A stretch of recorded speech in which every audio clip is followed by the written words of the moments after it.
मैं रोहित कुमार सफल क्लासेस में आपका स्वागत करता हूँ। आज अपने 11th क्लास का टॉपिक स्टार्ट करेंगे। 11th क्लास के अंदर नॉन मेडिकल में जो बच्चे हैं उनके लिए टॉपिक स्टार्ट करते हैं। स्टार्टिंग जो भी टॉपिक रहेगा उससे स्टार्टिंग। सबसे पहले 11th क्लास के अंदर ये चीज़ ध्यान रखनी है कि 11th क्लास में अपने जो बुक है उसके अंदर सबसे इजी और सबसे इम्पोर्टेंट जो चैप्टर अपना रहेगा वो अपना 3rd चैप्टर रहेगा, तीसरा चैप्टर, जिसको अपने त्रिकोणमितीय के नाम से भी जानते हैं। ट्रिग्नोमेट्री फंक्शन या त्रिकोणमितीय फलन, ठीक है। और ट्रिग्नोमेट्री फंक्शन के बारे में अपनों ने 10th क्लास में अच्छे तरीके से पढ़ा है।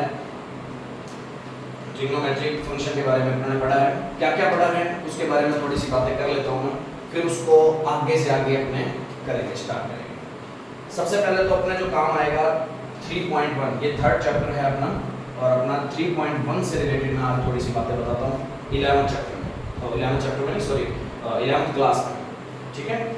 तो उसके अंदर क्या है कि सबसे पहले तो अपने को ये पता होना चाहिए बेसिक बातें ट्रिग्नोमेट्री से रिलेटेड, वो बाद में बताएंगे, थोड़ी सी बात हल्की करते हैं। अपने एक नाम आता है डिग्री और एक नाम आएगा रेडियन। क्या नाम आएगा? डिग्री और रेडियन।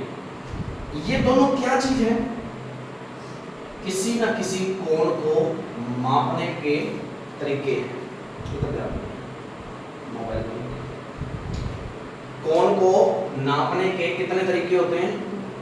2, एक तो डिग्री में और एक रेडियन में नापना है, ठीक है।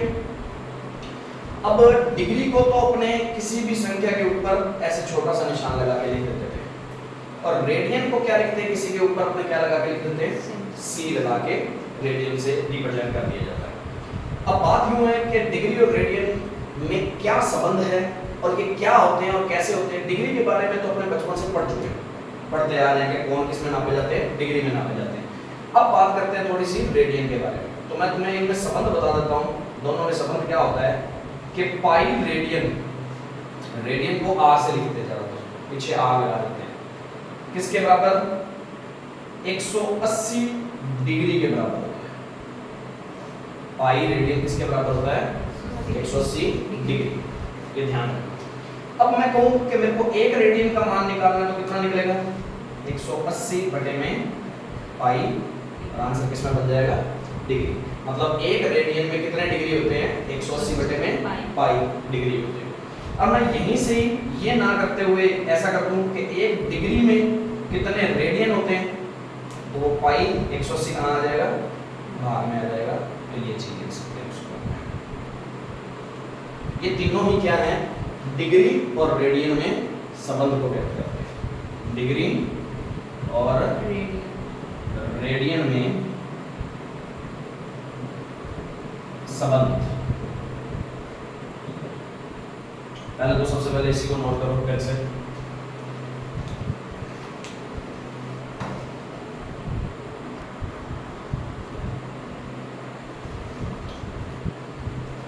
अब नीचे इसके अंदर लाइन लिखें कि रेडियन को डिग्री में बदलना, रेडियन को डिग्री में बदलना हो तो, रेडियन को डिग्री में बदलना हो तो, रेडियन को बदल रहे हैं किसमें? डिग्री में, ध्यान रखना। रेडियन को डिग्री में बदलना है तो देखो भाई, एक रेडियन में इतने डिग्री होते हैं, मान लो कि 10 रेडियन होते हैं तो कितने से गुणा कर देते हैं? 10 से गुणा कर देते हैं। किसका? 180 बटे पाई का। तो रेडियन को डिग्री में बदलना हो तो 180 बटे पाई से गुणा करते हैं। दूसरा, डिग्री को रेडियन में बदलना हो तो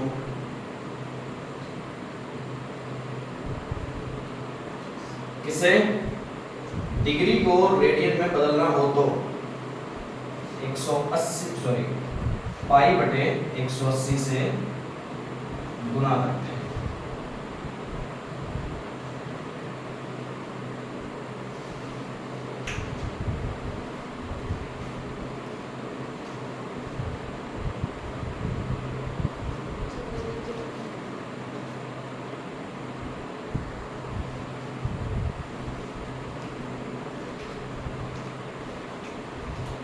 अब इसके अंदर एक फॉर्मूला और काम आएगा, अपने को ये भी पता होना चाहिए कि कोई भी कोण या कोई भी घड़ी की सुई,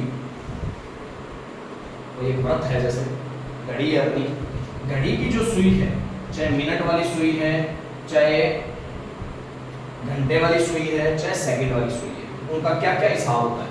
अब मैं बात कहूँ कि अपने यहाँ से एक चक्कर पूरा लगाते हैं तो मिनट वाली सुई कितना टाइम बनाएगी, कितना टाइम, 60 मिनट बनाएगी। तो अपने लिखते हैं कि घड़ी की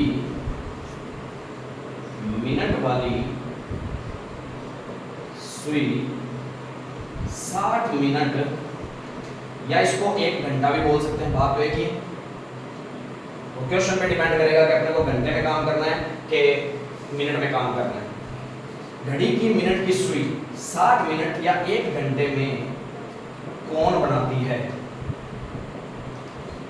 कितना, पूरा एक चक्कर निकालती है कितना, 180 नहीं 360 डिग्री का कोण बनाती है। डिग्री में देखें तो कितना 360, और यदि इसी को रेडियन में देखें तो 180 को तो बोलते हैं पाई, तो 360 को कितना बोल देंगे, 2 पाई, 2 से गुना ही हुआ। तो अपने सीधा सीधा सा इसको कितना भी लिख सकते हैं, 2 पाई रेडियन भी लिख सकते हैं। वो क्वेश्चन पे डिपेंड करता है कि अपने को आंसर रेडियन में चाहिए या डिग्री में चाहिए, जैसा होगा वैसी लाइन लिख देंगे अपने, ठीक है। घड़ी की मिनट की सुई के बारे में बात कर रहा हूँ, ठीक है। उल्टी लाइन लिखनी हो तो इसकी उल्टी लाइन भी लिख सकते हैं, घड़ी की मिनट वाली सुई 360 डिग्री या 2 पाई रेडियन कोण बनाती है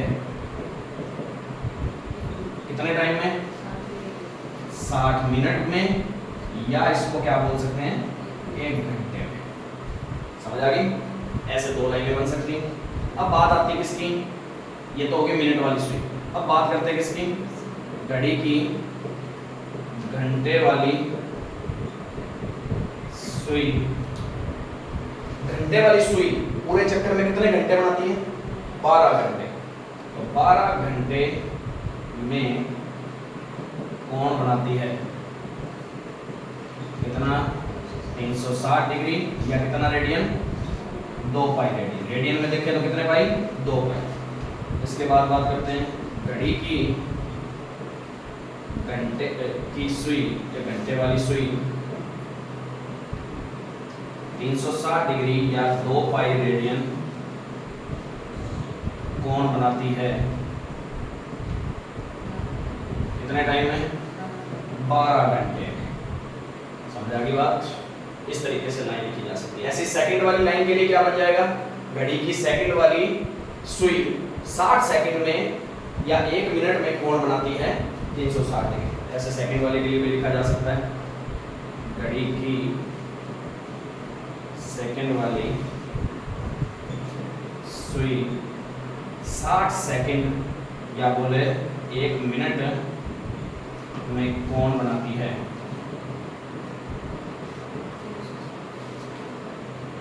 360 डिग्री का या 2 पाई रेडियन का, ठीक है। घड़ी की सेकंड वाली सुई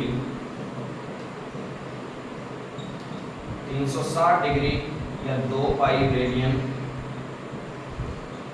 कोण बनाती है बराबर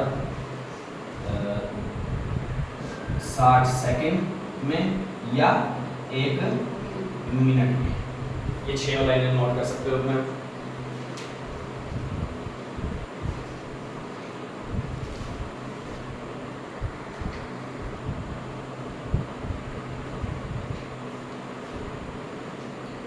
अब इसी चैप्टर के अंदर 3.1 में अपने को क्या करना है, एक फॉर्मूला और आएगा काम में।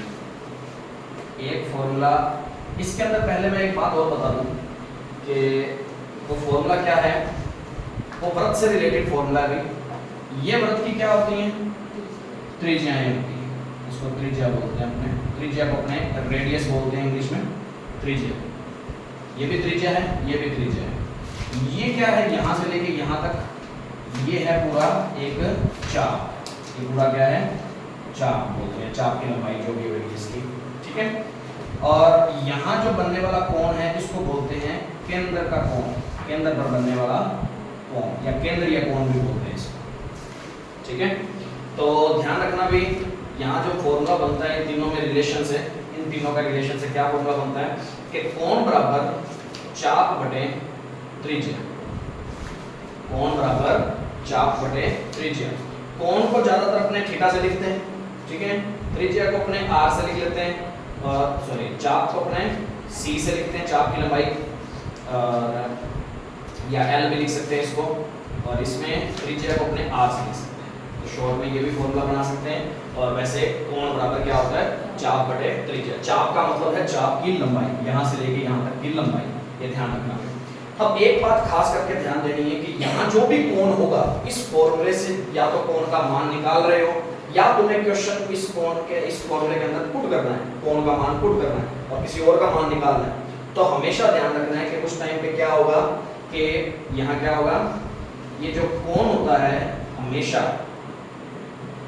रेडियन में होना चाहिए, रेडियन में होगा कोण, हमेशा किसमें होगा, रेडियन में। चाहे आंसर निकलेगा, कोण का मान निकाल रहे हो तो भी किसमें आएगा, रेडियन में। यदि इसके अंदर रख रहे हो, चाप का मान निकाल रहे हो, त्रिज्या का मान निकाल रहे हो, तो भी हमेशा पहले कोण को किसमें रखना पड़ेगा, रेडियन में बना के रखना पड़ेगा, ये बात ध्यान रखनी है। तो एक फॉर्मूला ये हो जाता है। इसी से ना एक रेडियन की परिभाषा निकलती है, इसकी परिभाषा, एक रेडियन की परिभाषा। एक रेडियन कैसे पता लगेगा, मतलब जो आंसर आएगा ये कोण रेडियन में आएगा, और ये एक कब आएगा, एक रेडियन कब आएगा, जब चाप की लंबाई भी कितनी हो, एक, और ये भी कितनी हो, एक। तो त्रिज्या एक हो तो इकाई त्रिज्या इसको बोलते हैं, इकाई त्रिज्या व इकाई चाप की लंबाई होने पर केंद्र पर बनने वाला कोण